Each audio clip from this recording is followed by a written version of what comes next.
Welcome to Triad All-Stars. Where are they now? Hosted by Ryan Smith.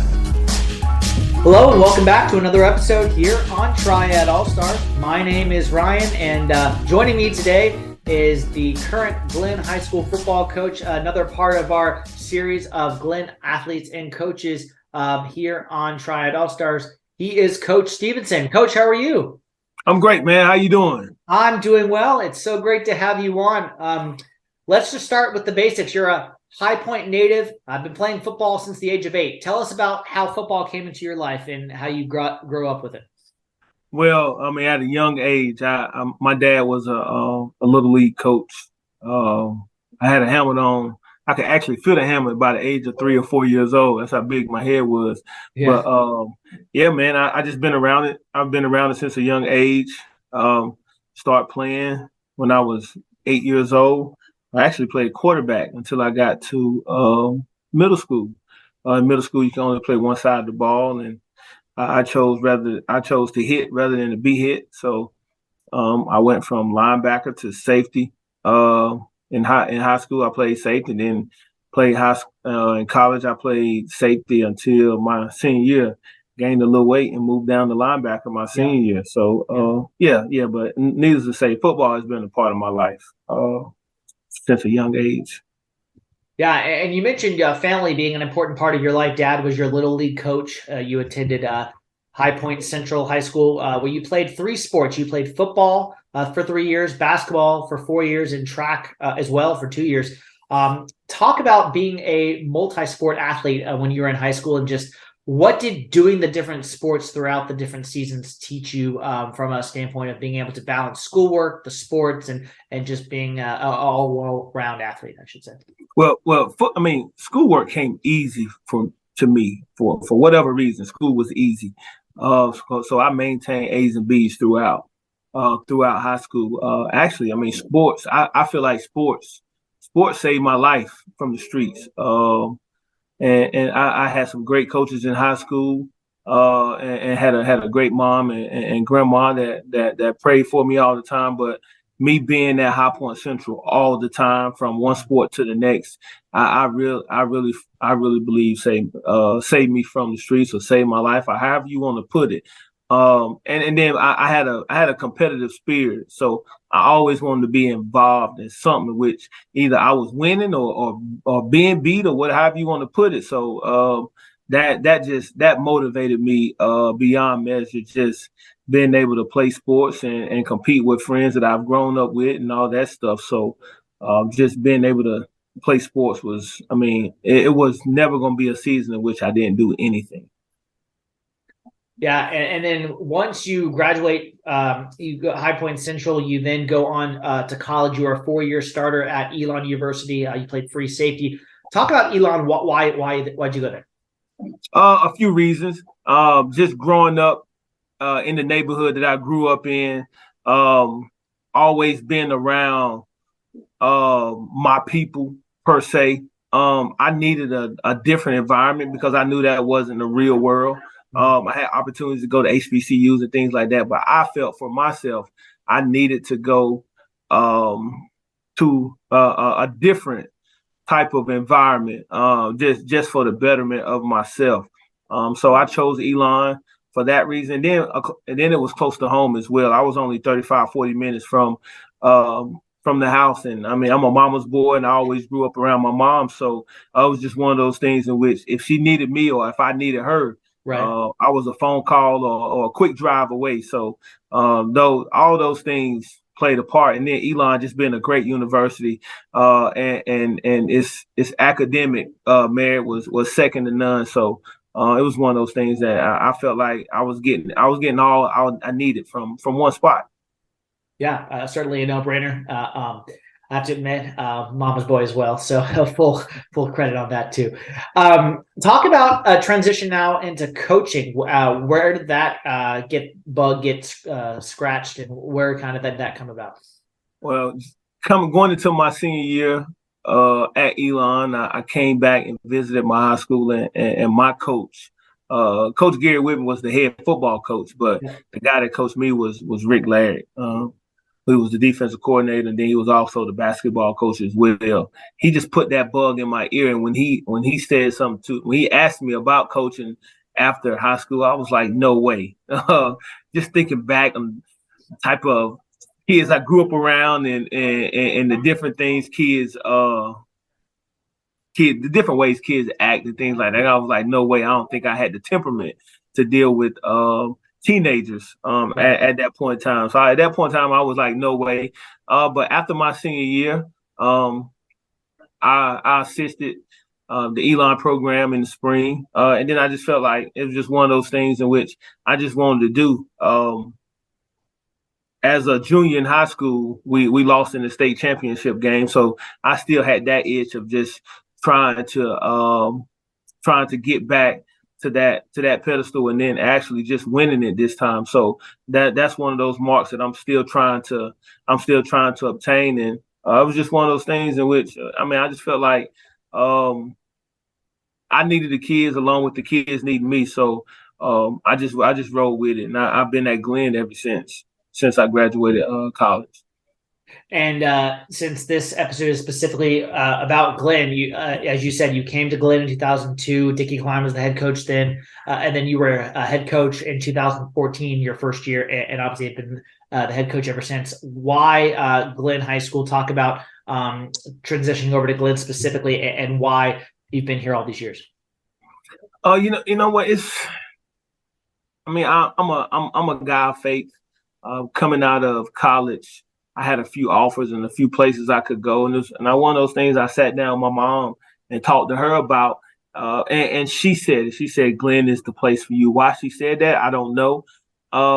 And Coach Norwood, who's an Elon guy as well, that coached at Ragsdale, he knew that Coach Klein was looking for a DB coach. And he connected us, and I've been there ever since. But I went to Glenn because my mom said she felt like Glenn was the place for me. And it's one of those things in which, of course, I trusted her word. And I feel like it all worked out. And here I am today, 21 years later, I'm still in the same place. So that's how it came about. I was at Elon hosted a coaches clinic my senior year. I went to it. Coach Norwood was there. I told him I coached DBs. He connected me and Coach Klein. Adolphus Copeland was the principal at that time, who's also my frat brother. And everything connected. All the dots connected. Brian Brody was at Glenn at the time, who played at Elon as well. So he was like my mentor coming in. We taught in the same department. And like I said, everything worked out, along with my mom just giving that reassurance that Glenn was the place for me. So I just roll with it. Yeah, and we'll have to have you back on closer to football season in the fall again to talk about 2023. 2022, 3-7 overall, not the best year by means, but transitioning from that specifically, do you have a coaching style? Do you think players who have played for you or are currently playing for you, what would they say your coaching style is? A no nonsense guy, a blue collar guy, just one of those things in which guys got to bring their lunch pail every week. I'm a no fear guy. If you're afraid of contact and things like that, you can't play for me. This past year, 2022 was definitely a humbling year of second losing season. We went 5-6 my first year. So it was just one of those things in which we progressively got better year after year, and this year we had a little slide, and it was just one of those things in which I feel like I got away from the little things that had gotten us to the point that we were at, and it humbled me in a lot of different ways. Of course, after year one is when I learned the most, but definitely this past year will be second as far as the most I've learned since I've been head coach. What are a couple of things you said you learned? Can you give us a few of those nuggets? What did you learn? Just getting back to the little things. The little things matter. You can't get away from the everydays. though the little things is what make the big things happen. So and that's the foundation. I think I got a little spoiled in the fact that I've had guys in the program that had grew up in the program and understood what I needed or what I wanted, what I expected, and then having a younger group, just one of those things in which I thought that they knew, and that wasn't the case. And and even if they know, it's one of those things that you need to reiterate every chance you get to younger guys. And I got away from that. I got away from that a little bit. I was more concerned with winning than I was with the standard. And as you can see, that didn't work out. So the standard is the standard. I can't veer away from that. And I feel like once I get back to that, and we will this upcoming year, we'll be a better football team, and we'll be a better football team going forward. Awesome. Great answer to Coach. The Steelers coach, Mike Tomlin. Standard is the standard for sure. Absolutely. Last few questions here with Coach Stevenson. Coach, when people, it's now the off season, where can we find you when you're not on the football field? What are some hobbies that you like to do? I mean, I'm with my family, I'm with my son. I mean, he'll be a freshman next year. And my baby girl is a senior this year. So it's one of those things in which they've come second to football a lot.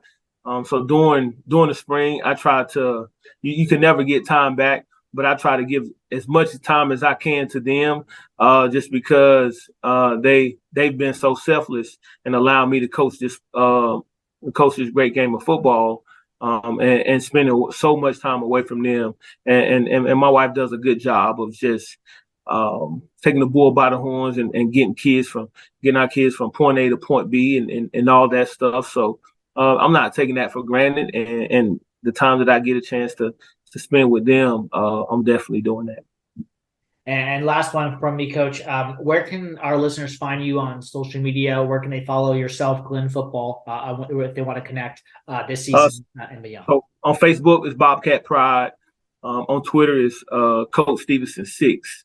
Yeah, you can follow me on there. I'm just excited about what 2023. It's crazy. Yeah. I can't even know until it's 2023 already. Yeah. But excited about the upcoming year, man. And the guys are working hard. And it's just one of those things in which we can't wait to get back on the field in August. So go Bobcats. That's a great place to end it. Well, as I said at the top, Coach Antwan Stevenson, he is the head football coach at Glenn High School, has been my guest today here on Triad All-Stars, part of our new series featuring Glenn High School players and coaches, or former athletes and coaches from Glenn High School. So Coach Stevenson, all the best this upcoming 2023 season next fall, and good luck these off-season summer workouts, getting the team ready for next year. And thank you for being a guest today here on Triad All-Stars. I appreciate you, Ryan, and I appreciate what you're doing, man. We've had some great athletes, some great kids, student athletes to come through Glenn. A lot of people are unaware of. Had some great students come through Glenn as well, and I've been blessed and fortunate enough to just be a fly on the wall and see these kids go from these little ninth graders not knowing their way to where they are right now. So I've been blessed to be a part of Bobcat, just the Bobcat tradition altogether.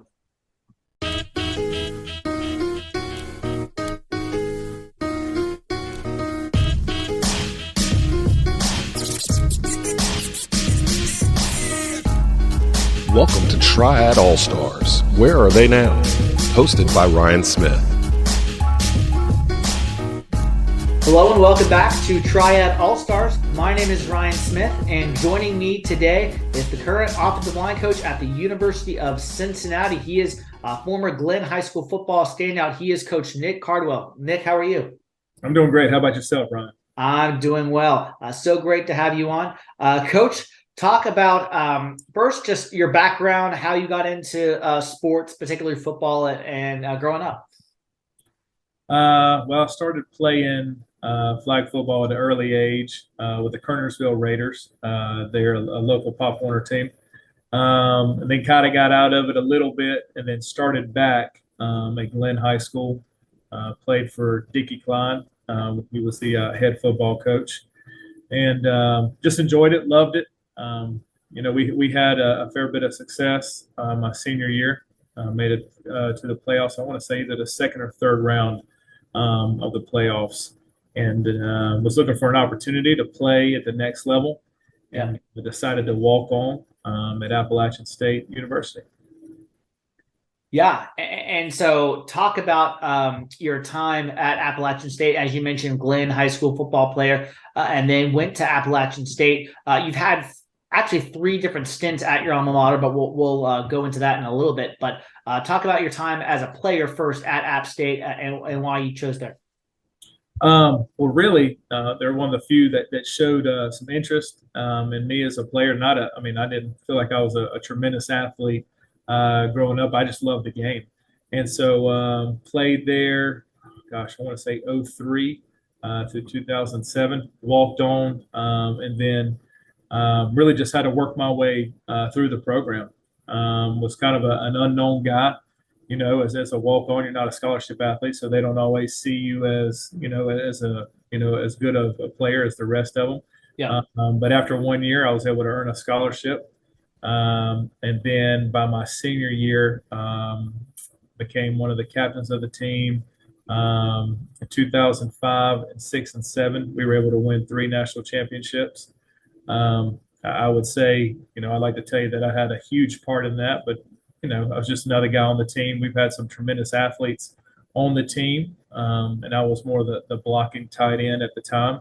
Yeah. By the end of my senior year, I was voted one of the captains, and at the end of the year, voted by the team as MVP. And it wasn't because I had a bunch of stats or accolades. I think more so just trying to do things with leadership and try to do things with character and integrity. Absolutely. And as you mentioned, yes, you were a tight end at Appalachian State, 3 FCS national championship teams from 2003 to 2007. And just fun fact for our listeners here, 4 of your 9 career receptions did go for touchdowns, including 3 of those in the FCS playoffs. So well-rounded for you there, sir, as a tight end. And then graduated with a bachelor's degree in criminal justice in 2008. And then going on, now we obviously see you into the college football coaching realm. Just a little bit of background for our listeners here. So you worked as a 2 seasons at the offensive line coach, recruiting coordinator at North Greenville University, 2015-2016. You coached tight ends at Appalachian State back in 2008, returning there as an assistant director of strength and conditioning in 2011. Tight ends in 2012. And then a graduate assistant from 2013-2014 with App State as well. And then finally, you were at University of Louisville in 2019 in January. And now most recently, you are currently at the University of Cincinnati, where you are the offensive line coach. Specifically, that is your newest title as of right now. And talk about just the journey, and I'll just kind of generalize this question. Talk about the journey as a college football coach and position coach you are specifically, and just the grind that entails, and just kind of the day-to-day, and just give us kind of a fly on the wall being a college position coach. I'd say it's a very tough profession for anybody to be in. I mean, as you go through kind of the stops that I've had, I mean, you hear, I coached at App State in 2008. Then 9, I went to the private sector and just worked some odd jobs, and then worked my way back into it. I'm married, and I've got 3 kids. I've got an 8-year-old, a 6-year-old, and a 3-year-old. And yes, college football is hard, but it's even tougher on them because I'm not always, around. And we're constantly moving. I would say in the past, I'd say we've moved 6 to 7 times in the past 9 years, constantly moving. And it's always been for to be with good people, or it's been, to be at a job that was a little bit more elevated. maybe a position that was a little bit more elevated. Coach Satterfield is the head coach that I've worked mostly with. Yep. And the main reason I work for him is because of the family atmosphere and the atmosphere that we have in the office that makes it easier for us to do our jobs. We're not being micromanaged, and you're not working to where you can't see your family at all. But in order to even reach this position, being a graduate assistant for a long time, or a quality control coach for probably the better part of 10 years, and that is not even being a full-time coach. You're doing a lot of the off the field work, and behind the scenes stuff. I would say, gosh, most of the time my day, it depends on where I'm at in the season, but your day is going to start somewhere around 6 or 7 a.m.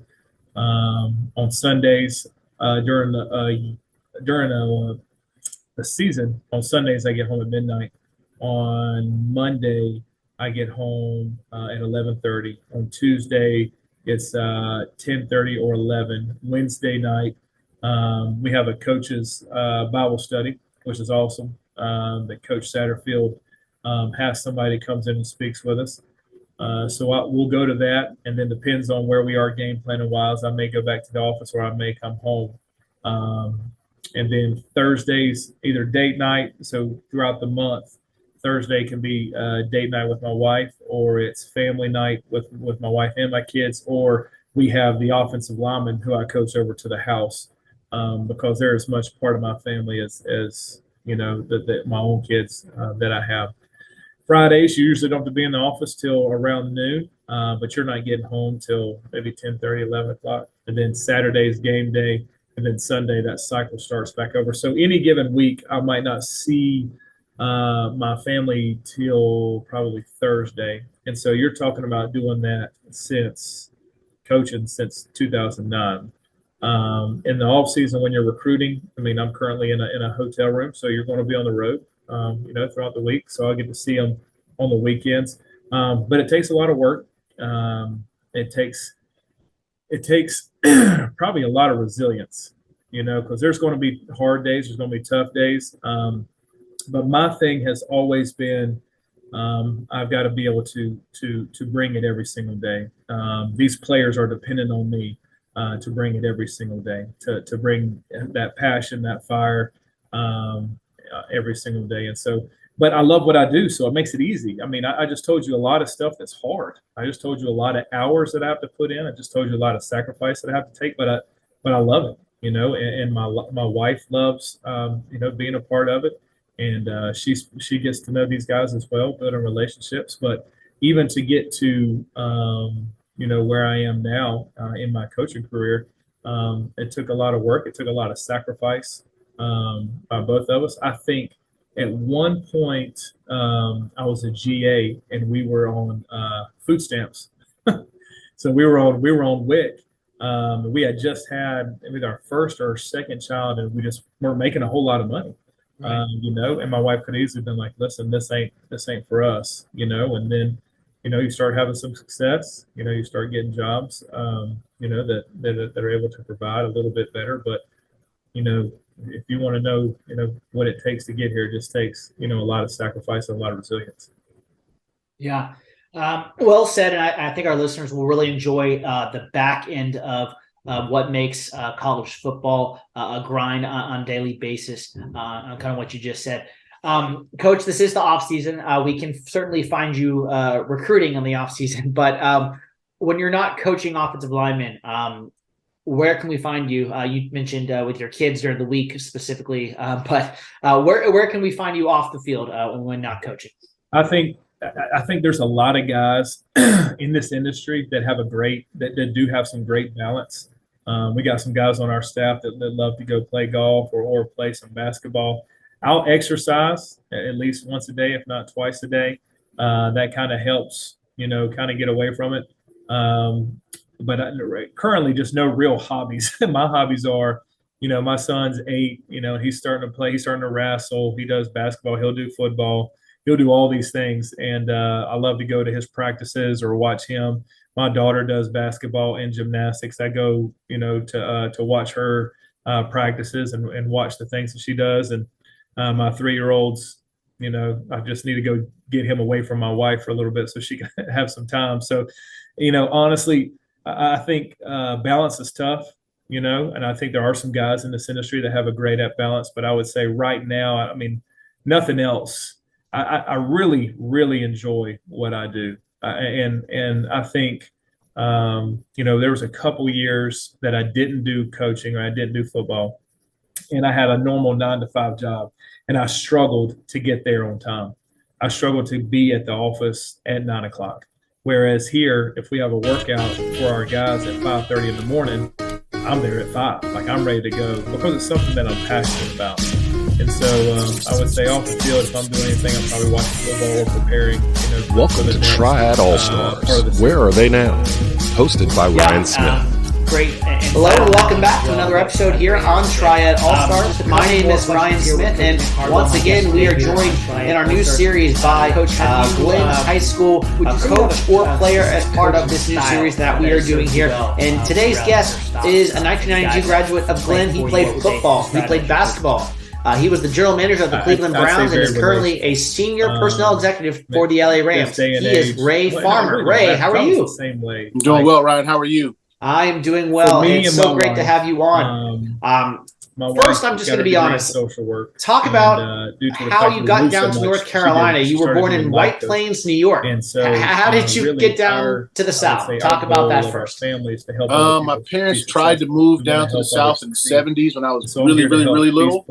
Didn't work out. We came to Winston-Salem. My parents liked it.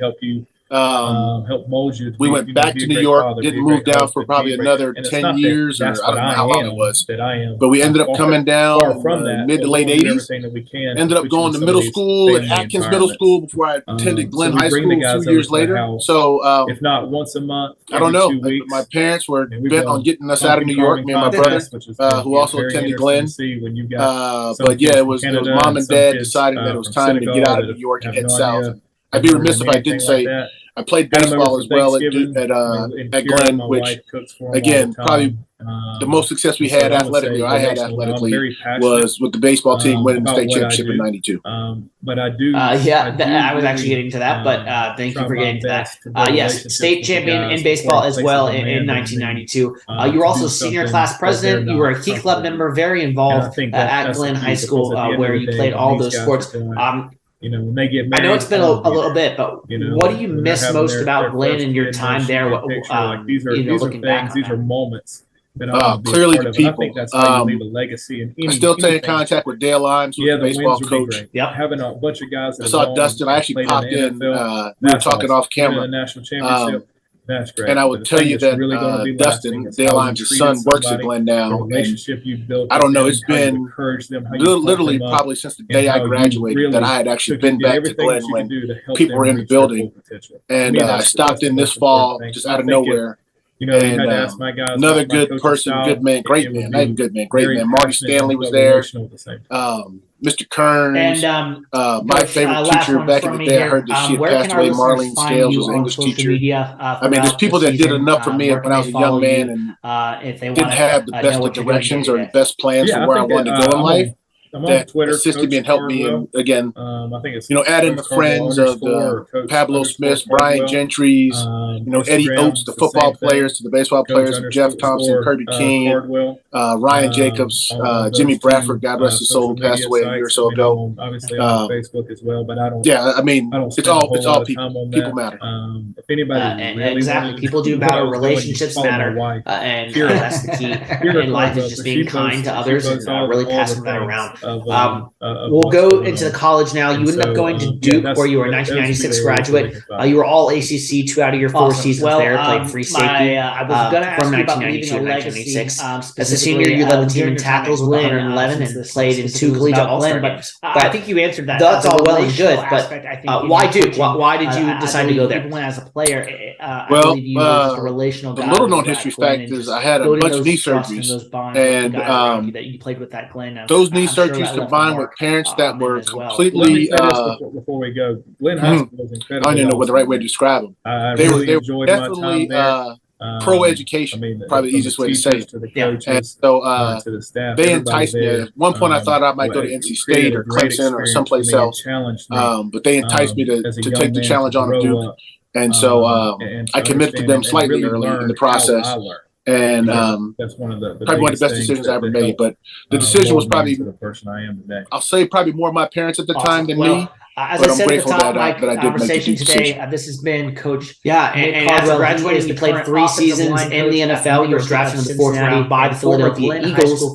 Played there from 1996 to 1998 before your career was unfortunately cut short by a knee injury. Circling back, And then you kind of get into the coaching and scouting departments in the NFL, where you are now. So talk about transitioning Awesome. from Appreciate it, Ryan.